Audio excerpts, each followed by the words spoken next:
La culture écologique, c'est fondamental.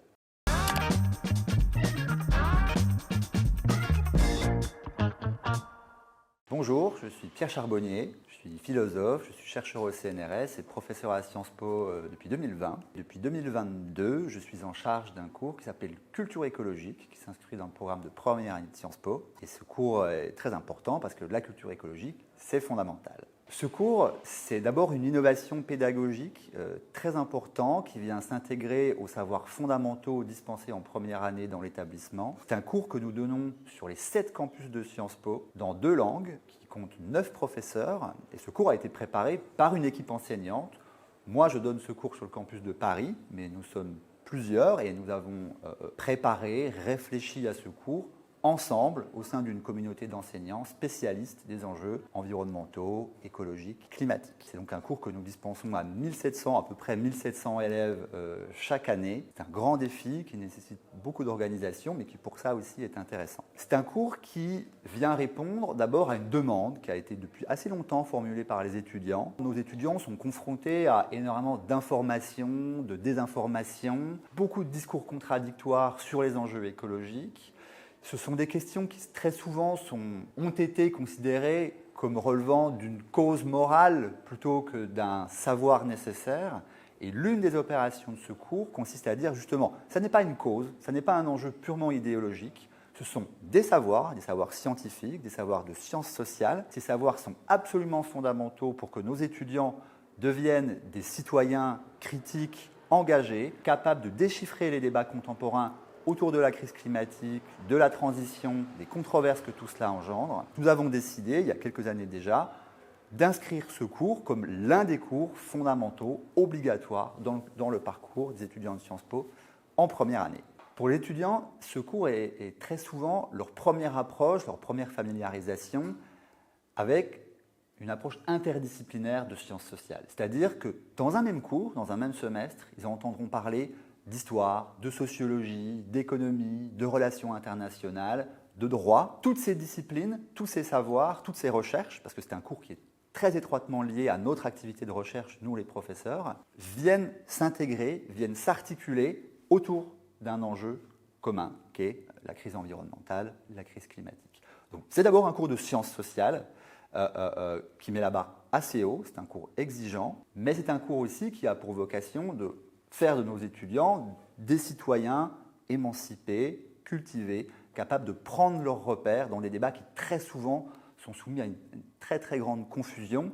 Donc au-delà de l'objectif pédagogique, il y a un objectif civique et puis bien entendu un objectif qui est lié au parcours professionnel des étudiants ensuite, parce que quel que soit leur choix dans le public, dans le privé, quel que soit le secteur dans lequel ils travailleront, les enjeux de transition, les enjeux de crise climatique feront partie des enjeux auxquels ils devront répondre. Maintenant, je peux peut-être passer à la présentation de quelques-uns des aspects de ce cours. Donc, nous avons choisi de le construire autour des apports respectifs des différentes disciplines qui, par ailleurs, sont les disciplines enseignées à Sciences Po. Et donc, nous avons aussi construit ce cours en lien avec nos collègues qui dispensent les cours de sciences politiques, d'économie, de sociologie, de droit, d'histoire, pour les 5 grandes disciplines. Moi, j'aime commencer ce cours, quand je fais la grande introduction, la première séance, en montrant les différentes facettes de l'enjeu climatique tel qu'il apparaît aujourd'hui dans l'espace public, dans les médias. J'essaie par exemple de montrer aux étudiants que nous sommes exposés à des alertes qui viennent des scientifiques, le GIEC, qui viennent de grandes organisations internationales, les Nations Unies en particulier, qui mettent les acteurs politiques, économiques sous pression en leur montrant l'urgence de la crise. Et puis ces acteurs politiques, économiques s'emparent de ces alertes en essayant de réglementer. En essayant de réglementer les technologies, le commerce, les formes de consommation. Donc ça, c'est par exemple, j'aime commencer en parlant un petit peu du Green Deal européen, qui est un projet de réglementation d'échelle continentale qui s'adresse aux constructeurs automobiles notamment, ou aux constructeurs au domaine de l'immobilier. Ensuite, ces réglementations elles-mêmes provoquent des mouvements sociaux. Par exemple, on a connu en France, il y a quelques années, le mouvement des Gilets jaunes qui proteste contre l'augmentation du tarif des combustibles. On connaît le mouvement de mobilisation contre l'autoroute A69. Donc, il y a des mouvements pour demander plus de transition, il y a des mouvements pour demander plus de justice dans la transition, comme c'est le cas des Gilets jaunes. Il y a aussi des mouvements, ça a été le cas, et c'est de plus en plus le cas, certains mouvements d'agriculteurs, par exemple, qui demandent l'arrêt total de ces politiques-là. Donc la question climatique, elle vient toucher la société directement. Des feux, des inondations. Je parle là au début du mois de juillet 2025, quelques jours après une des vagues de chaleur les plus importantes qu'a connu le pays et l'Europe. Et puis il y a aussi des impacts indirects. Les impacts indirects, c'est les transformations de l'industrie, les transformations de la ville, les transformations du système réglementaire. Et ces impacts indirects, eux-mêmes, engendrent énormément de conflits politiques. Certains groupes politiques, idéologiques, sociaux veulent accélérer, d'autres veulent ralentir. Certains pays considèrent comme étant à l'avant-garde de la transition, d'autres considèrent qu'ils en sont les victimes. Donc ce sont tous ces mouvements structurels qui animent la société en rapport avec les crises écologiques et climatiques qui font l'objet de ce cours. Et donc il est assez important d'en donner d'abord un aperçu général dans une ou quelques séances introductives pour que les étudiants comprennent bien de quoi il va être question. Et ensuite, on embarque sur le navire, on quitte le quai, on lève les voiles et on part pour la traversée en envisageant les différentes approches qu'ouvrent les travaux des historiens, des politistes, des sociologues, des économistes, etc. Donc, par exemple, les premières séquences du cours sont consacrées, très souvent pour les étudiants, représentent des rappels, parce que ce sont des choses qui sont déjà enseignées au lycée, d'histoire des sciences. Comment les questions écologiques ont été étudiées, comment elles ont été mises à l'agenda, comment on passe du savoir scientifique aux agendas politiques. C'est toute une histoire, c'est une histoire assez récente au fond. L'idée qu'il y a une interconnexion généralisée des êtres vivants avec leur substrat planétaire, c'est une idée qui n'existe pas véritablement avant la fin du 19e siècle, c'est lié aux révolutions scientifiques darwiniennes notamment. Et puis plus précisément, les savoirs sur le climat sont des savoirs encore plus récents. Et ça c'est quelque chose qui intéresse beaucoup les étudiants, qui les fait beaucoup réagir quand on leur explique que ce qu'on sait des températures mondiales, de leur élévation, de l'état des océans, de l'atmosphère, c'est quelque chose qui nécessite des équipements technologiques extrêmement importants, extrêmement coûteux. Il faut des satellites, il faut des balises dans les océans, il faut des stations météorologiques, il faut des énormes ordinateurs qui font les grands calculs pour faire les modèles climatiques. Et donc la science, ce ne sont pas seulement les faits bruts que vous voyez quand vous ouvrez le journal et qu'on vous dit « nous sommes à 1 degré de réchauffement, 1 degré 2, etc. etc. » Ce sont des pratiques concrètes de scientifiques, de savants, qui sont pour certains sur le terrain, pour d'autres dans des laboratoires, qui pour certains utilisent des ordinateurs, des données satellites, etc. et dont le travail collectif agrégé produit ces données générales à partir desquelles on raisonne pour faire des politiques économiques, des politiques publiques, etc.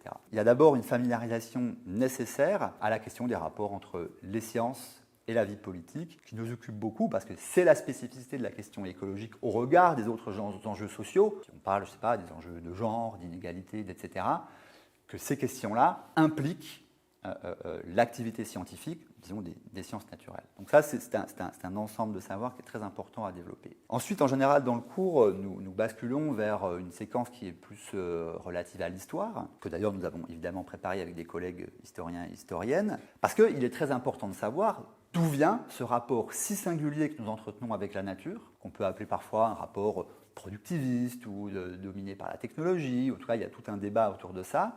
Et donc, il faut en tracer l'origine. Par exemple, il y a quelque chose qui intéresse énormément les étudiants, ce sont les liens entre l'histoire des grands empires coloniaux et la question de la nature. Parce qu'il se trouve qu'à partir des 16e, 17e siècles, les grands empires coloniaux européens étendent leurs ramifications quasiment à l'échelle de la planète déjà pour se procurer de nouvelles ressources. C'est à ce moment-là que, par exemple, les techniques de monoculture dans les plantations de sucre, de tabac, de café en Amérique sont mises en place dans le cadre du travail contraint, de l'esclavage, et l'accès qu'a acquis l'Europe à des marchandises abondantes et bon marché, et donc des marchandises dont on pouvait penser qu'on pouvait les exploiter indéfiniment, sans aucune limite, sont intrinsèquement liées à des formes économiques, à des formes de travail, à des formes de domination et de violence aussi, qui sont au cœur de l'histoire des grands systèmes politiques prémodernes et moderne. Donc ça, ce sont des choses sur lesquelles on passe beaucoup de temps parce que c'est très important de montrer aux étudiants que la question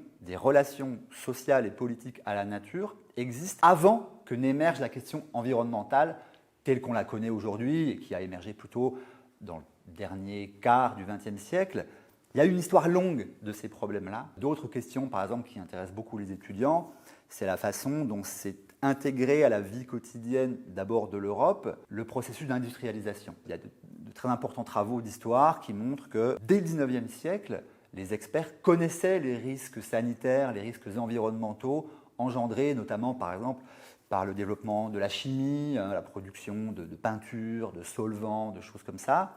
On connaissait les risques, mais très souvent, on passait outre ces risques parce qu'on pensait que ces développements technologiques allaient produire plus de richesses, plus d'aisance matérielle, plus de commerce, etc. Et donc, l'idée qu'il y a un dilemme entre risques environnementaux et croissance économique, pour dire les choses très simplement, est une idée assez ancienne qu'on trouve dès le 19e siècle.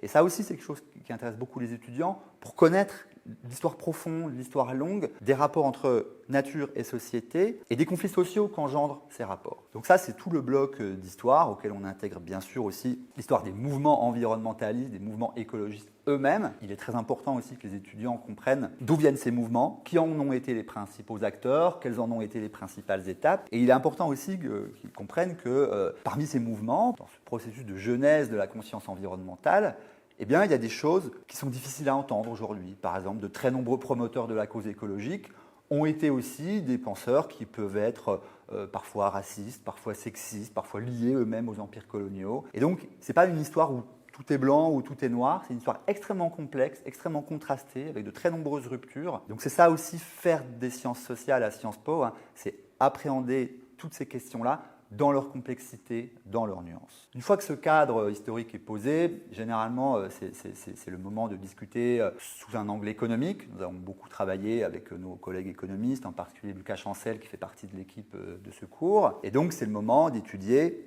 la question de la croissance, les controverses autour de la décroissance. C'est le moment d'étudier les liens entre développement économique, pollution et inégalité. Par exemple, il est nécessaire de rappeler que les pays les plus pauvres sont ceux qui émettent le moins, mais aussi ceux qui sont le plus exposés aux risques climatiques. Et donc s'ouvre un débat sur les dispositifs économiques qui peuvent être mis en place pour compenser à la fois les effets globaux de la dégradation écologique, mais aussi et surtout le fait que ces effets ne frappent pas les gens de la même manière en fonction de leur niveau de développement économique.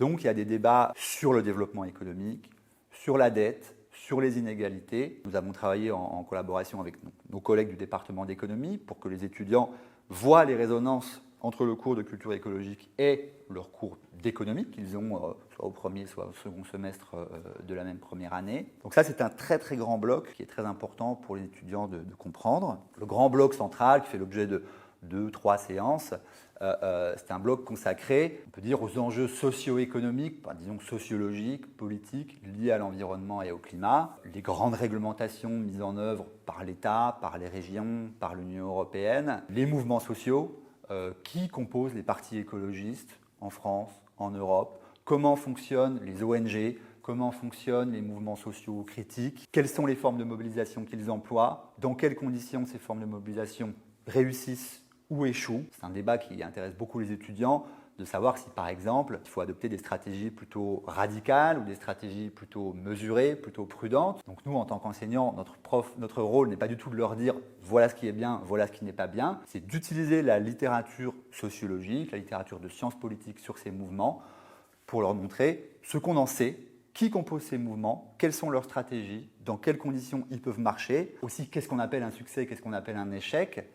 Donc ça, c'est très intéressant. C'est souvent un moment où les étudiants posent beaucoup de questions parce que dans nos effectifs, il y a évidemment des étudiants qui eux-mêmes font partie de ces mouvements, d'autres qui sont plus sceptiques d'ailleurs aussi. Et donc c'est là qu'on arrive c'est là que le cours généralement, en quelque sorte, on a une entrée dans l'atmosphère. Le cours devient d'un objet un petit peu froid, distant, un objet beaucoup plus chaud, beaucoup plus vivant, comme c'est le cas d'ailleurs dès avant dans les séquences d'économie, quand on parle de croissance et de décroissance, quelque chose qui attire énormément l'attention des étudiants. Donc c'est là que vraiment nous jouons notre rôle pour leur apprendre à avoir des repères dans le débat. On peut parler de décroissance, dans quels termes peut-on le faire? On peut parler peut-être de croissance verte, dans quel sens on peut le faire? On ouvre toutes sortes de controverses sur la population, faut-il en réglementer le développement, enfin la croissance ou pas, sur l'usage des véhicules électriques, faut-il les développer ou pas, sur l'usage de l'énergie nucléaire, faut-il la développer ou pas. C'est vers le milieu de deuxième tiers du cours que les controverses qui structurent le débat public autour de la transition viennent vraiment sur le devant de la scène.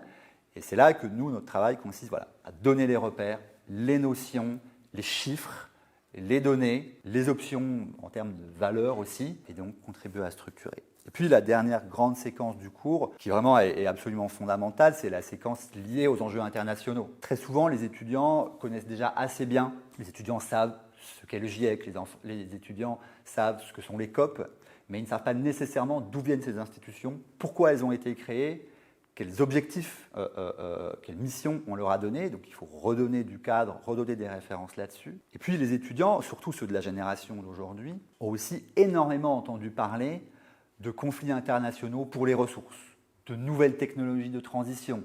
Ils ont beaucoup entendu parler du succès de la Chine dans le domaine de l'énergie solaire, par exemple. Ils ont entendu, ce sont des étudiants qui ont grandi avec la guerre en Ukraine, par exemple, une guerre qui a provoqué des débats très importants en Europe sur le climat, puisque le soutien à l'Ukraine a été lié à la rupture des liens énergétiques avec la Russie, et donc un changement de modèle énergétique industriel en Europe.